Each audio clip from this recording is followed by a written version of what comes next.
গল্পের প্রধান চরিত্র উৎসব উৎসব নাইয়া।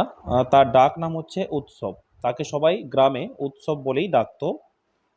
পেশায় একজন তিনি চাষি ছিলেন।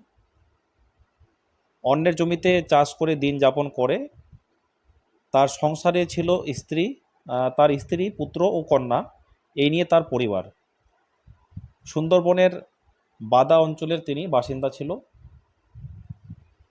কিন্তু এক বছর ধরে চাষবাস না হওয়াতে উৎসব বিষণ্ণ হয়ে পড়ে এবং তার সংসারে অনটন ঘটে।